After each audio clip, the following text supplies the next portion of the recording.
ওসমান হাদির অবস্থা অত্যন্ত সংকটাপন্ন, দেশবাসীর কাছে দোয়ার আহ্বান জানালেন প্রেস উইং। জানাবো 30,000 আওয়ামী লীগ নেতাকর্মীকে আশ্রয় দিয়েছে ভারত, বলছেন হাসনাত।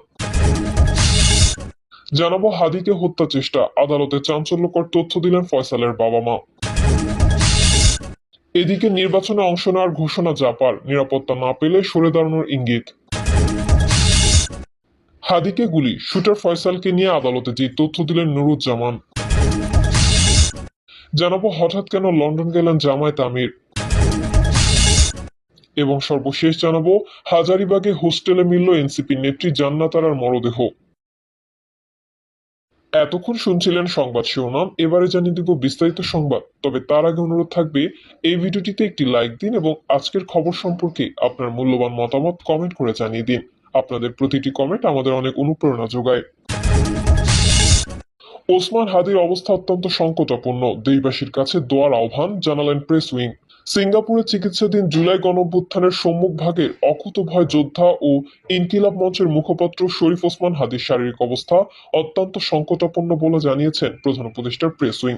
সিঙ্গাপুরের পররাষ্ট্রমন্ত্রী ডক্টর ভিভিয়ান বালাকৃষ্ণন হাসপাতালে গিয়ে শরীফ ওসমান হাদির চিকিৎসার খোঁজ খবর নেন।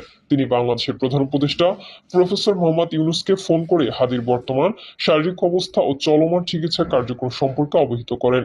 ফোন আলাপে ডক্টর ভিভিয়ান বালাকৃষ্ণন বলেন, হাদির অবস্থা আশঙ্কাজনক এবং চিকিৎসকরা তাকে সর্বোচ্চ চিকিৎসা সেবা দেওয়ার চেষ্টা চালিয়ে যাচ্ছেন। এদিকে প্রধান উপদেষ্টা প্রফেসর মোহাম্মদ ইউনূস দেশবাসীকে শান্ত থাকার আহ্বান জানিয়ে শরীফ ওসমান হাদির দ্রুত সুস্থতার জন্য দোয়া ও প্রার্থনা করার অনুরোধ করেছেন। 30,000 আওয়ামী লীগ নেতাকর্মীকে আশ্রয় দিয়েছে ভারত, বলছেন হাসনাত। জাতীয় নাগরিক পার্টির দক্ষিণাঞ্চলের মুখ্য সংগঠক হাসনাত আব্দুল্লাহ বলেছেন, 30,000 আওয়ামী লীগ নেতাকর্মীকে পাসপোর্ট এবং ভিসা ছাড়াই ভারত আশ্রয় দিয়েছে। বাংলাদেশের সন্ত্রাসীদের তারা আশ্রয় এবং ট্রেনিং দিচ্ছে। সেখানে বসে আওয়ামী লীগের সন্ত্রাসীরা দেশবিরোধী ষড়যন্ত্র করছে। খুনি হাসিনাকে আশ্রয় প্রশ্রয় দেওয়ার কারণে ভারতের হাইকমিশনারকে বাংলাদেশ থেকে বের করে দেওয়া দরকার ছিল। তিনি বলেন, যারা আমার দেশের ফ্যাসিস্ট এবং সন্ত্রাসীদের আশ্রয় দিচ্ছে তাদের সঙ্গে সম্পর্ক রাখার ঠেকা আমাদের নেই। তিনি বলেন, ভারতের সঙ্গে সম্পর্ক হবে ন্যায্যতার ভিত্তিতে। ভারতের উদ্দেশ্যে তিনি বলেন, আপনারাও আমাদের সন্ত্রাসীদের আশ্রয় দেবেন না, আমরা আপনাদের কোনো অপরাধীকে এই দেশে আশ্রয় দিব না। আপনারা যদি আমাদের সার্বভৌমত্বকে সম্মান করেন, আমরা আপনাদের সার্বভৌমত্বকে সম্মান করব। আপনারা যদি সীমান্তে আমাদের দেখা মাত্রই গুলি করেন, তাহলে তো আপনাদের সালাম দেওয়ার নীতিতে থাকবো না। আপনারা যদি আমাদের গুলি করেন, তাহলে আমরা যদি গুলি নাও করতে পারি, তাহলে ঢিল মেরে হলেও এর প্রতিবাদ করব। তিনি বলেন, টেলিভিশন সিনেমার মাধ্যমে আমাদের দেশে ভারতীয় কালচার ঢুকানো হয়েছে। আমাদের আত্মনির্ভরশীল হতে হবে। লড়াই এই তরুণ প্রজন্মকেই করতে হবে।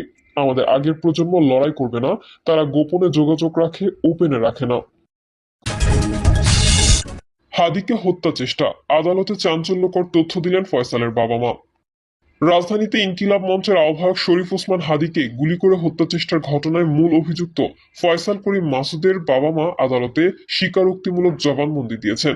বুধবার ঢাকার মেট্রোপলিটন ম্যাজিস্ট্রেট আদালতে 164 ধারায় তাদের জবানবন্দি রেকর্ড করা হয়। জবানবন্দিতে মোহাম্মদ হুমায়ুন কবির ও মোসাম্মদ হাসি বেগম আদালতকে জানিয়েছেন, তারা আসামিদের পালাতে অস্ত্র লুকাতে সাহায্য করেছেন। জবানবন্দি শেষে আদালত তাদের কারাগারে পাঠানোর আদেশ দেন। প্রাথমিক তদন্তে জানা গেছে, 4 সন্তানের মধ্যে তৃতীয় ছেলে ফয়সাল করিম রাজধানীর আগারগাঁওয়ে তার বোনের বাসায় গোপনভাবে অস্ত্র ও মোবাইল ফোন রেখেছিলেন। ঘটনার পর ফয়সাল মিরপুর ও শাহজাদপুরে নিজের আত্মীয়দের কাছে লুকিয়ে থাকেন। বাবা মা তাকে সিএনজি ভাড়া দিয়ে সাহায্য করেছিলেন। এ ঘটনায় 12 ডিসেম্বর দুপুরে পুরানা পল্টনের বিজয়নগর এলাকায় ফয়সাল ও তার সহযোগী আলমগীর হোসেন মোটরসাইকেলে হাদিকে লক্ষ্য করে গুলি চালান। শরীফ ওসমান হাদি গুরুতর আহত হন। পরে ইনকিলাব মঞ্চের সদস্য সচিব আব্দুল্লাহ জাবের মামলা দায়ের করেন। নির্বাচনে অংশ নেওয়ার ঘোষণা জাপার, নিরাপত্তা না পেলে সরে দাঁড়ানোর ইঙ্গিত। আসন্ন জাতীয় সংসদ নির্বাচন পাতানো হতে পারে বলে শঙ্কা প্রকাশ করেছে জাতীয় পার্টি। তবে এই শঙ্কার মধ্যেও জিএম কাদেরের নেতৃত্বাধীন দলটি 300 আসনের সবগুলোতেই প্রার্থী দেওয়ার ঘোষণা দিয়েছে। তিনি বলেন, আমরা শঙ্কা করছি একটি পাতানো নির্বাচন হতে পারে। ইলেকশন ইঞ্জিনিয়ারিং, ভোটের পর ভোট কিংবা মিডিয়া ভোট কোনো আশঙ্কায় উড়িয়ে দেওয়া হচ্ছে না। তবে এসব আশঙ্কা সত্ত্বেও জাপা আগামী সংসদ নির্বাচনে অংশগ্রহণের ব্যাপারে প্রাথমিক সিদ্ধান্ত নিয়েছে বলে জানান তিনি। শামীম পাটোয়ারি বলেন, আমরা একটি ভোটমুখী দল, আমাদের নেতাকর্মীরা ভোট করতে আগ্রহী। তবে নির্বাচন ঘিরে নেতাকর্মীদের নিরাপত্তা নিশ্চিত না হলে দলটির অবস্থান পরিবর্তন হতে পারে বলে ইঙ্গিত দেন তিনি। তার ভাষায়, সরকার ও নির্বাচন কমিশন যদি আমাদের নেতাকর্মীদের নিরাপত্তা দিতে ব্যর্থ হয়, তাহলে আমরা আমাদের সিদ্ধান্ত পুনর্বিবেচনা করতে বাধ্য হব। এ সময় নির্বাচন সুষ্ঠু ও গ্রহণযোগ্য না হলে দেশে ভয়াবহ পরিস্থিতির সৃষ্টি হতে পারে বলেও আশঙ্কা প্রকাশ করেন জাপার মহাসচিব। তিনি বলেন, সামনে নির্বাচন যদি সুষ্ঠু না হয়, গ্রহণযোগ্য না হয়, বিশ্বাসযোগ্য ও প্রতিফলনমূলক না হয়, তাহলে ভবিষ্যতে দেশ গৃহযুদ্ধের দিকে চলে যেতে পারে, এমন আশঙ্কা আমরা করছি। হাদিকে গুলি, শুটার ফয়সালকে নিয়ে আদালতে যে তথ্য দিলেন নুরুজ্জামান। ইনকিলাব মঞ্চের আহ্বায়ক শরীফ ওসমান হাদিকে হত্যা চেষ্টার ঘটনায় মূল অভিযুক্ত ফয়সাল করিম মাসুদকে মাইক্রোবাস ভাড়া দিয়ে পালাতে সহায়তা করা মোহাম্মদ নুরুজ্জামান নোমানী ওরফে উজ্জ্বল আদালতে চাঞ্চল্যকর তথ্য দিয়েছেন। বুধবার সন্ধ্যায় ঢাকার অতিরিক্ত চিফ মেট্রোপলিটন ম্যাজিস্ট্রেট জসিতা ইসলামের আদালতে নুরুজ্জামান নোমানীর রিমান্ড শুনানি হয়। এদিন মামলার তদন্তকারী কর্মকর্তা ডিবি পুলিশের পরিদর্শক ফয়সাল আহমেদ তার 5 দিনের রিমান্ড চেয়ে আবেদন করেন। এ সময় রাষ্ট্রপক্ষের আইনজীবী ওমর ফারুক ফারুকী রিমান্ডের পক্ষে শুনানি করেন। শুনানি শেষে বিচারক আসামির 3 দিনের রিমান্ড মঞ্জুর করেন।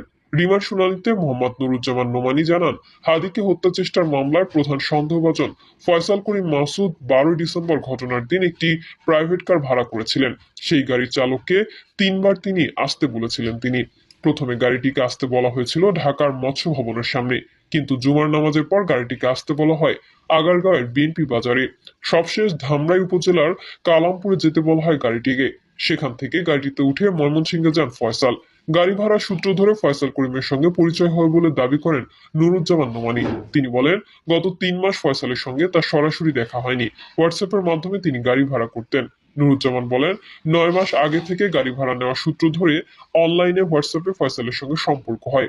আমি তো দিছি ভাড়া, কিন্তু উনি কি করছে আমি বুঝতেছি না। হাদিকে হত্যা চেষ্টার দিন ফয়সাল পারিবারিক কারণ দেখিয়ে গাড়ি ভাড়া করতে চান বলে জানান নুরুজ্জামান। তিনি বলেন, সেদিন তার সব গাড়ি ট্রিপে থাকায় তিনি ফয়সালকে প্রথমে না করে দিয়েছিলেন, কিন্তু পরে তার বন্ধু সুমনের গাড়ির ব্যবস্থা করে দেন। নুরুজ্জামান বলেন, ফয়সাল প্রথমে গাড়িটি মৎস্য ভবনের সামনে পাঠিয়ে দিতে বলেন। গাড়িটি সেখানে পাঠানো হলে তখন ফয়সাল বলেন, ভাই একটু সমস্যা, মৎস্য ভবন যাব না, আপনি জুমার পরপরই বিএনপি বাজারের সামনে গাড়িটা পাঠাই দিন।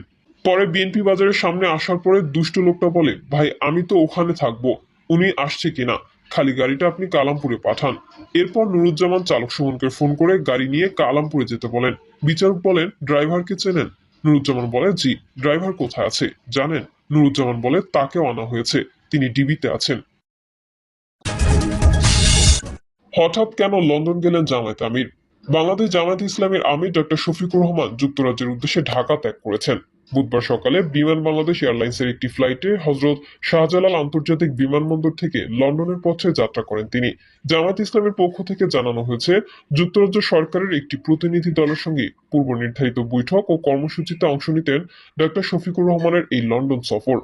দলের সহকারী সেক্রেটারি জেনারেল ও মিডিয়া বিভাগের প্রধান এহসানুল মাহবুব জুবায়ের বিষয়টি গণমাধ্যমকে নিশ্চিত করেছেন। তিনি জানান, ব্রিটিশ সরকারের সঙ্গে বৈঠকের নির্ধারিত কর্মসূচি থাকায় বুধবার সকালে জামায়াতের আমির লন্ডনের উদ্দেশ্যে রওনা হয়েছেন। জামায়াতের পক্ষ থেকে আরো জানানো হয়, লন্ডনের নির্ধারিত কর্মসূচি শেষে ডক্টর শফিকুর রহমান সৌদি আরব যাবেন। সেখানে তিনি পবিত্র ওমরা পালন করবেন। সবকিছু ঠিক থাকলে আগামী 21শে ডিসেম্বর তার দেশে ফেরার কথা রয়েছে বলে দলটি আশা প্রকাশ করেছেন। এদিকে লন্ডনে বিএনপির ভারপ্রাপ্ত চেয়ারম্যান তারেক রহমানের সঙ্গে জামায়াতে আমিরের কোনো সাক্ষাৎ হবে কিনা এমন প্রশ্নের জবাবে ইহসানুল মাহবুব জুবায়ের বলেন, এই বিষয়ে তার কাছে কোনো তথ্য নেই। প্রিয় দর্শক, এই ছিল এখনকার সর্বশেষ সংবাদ।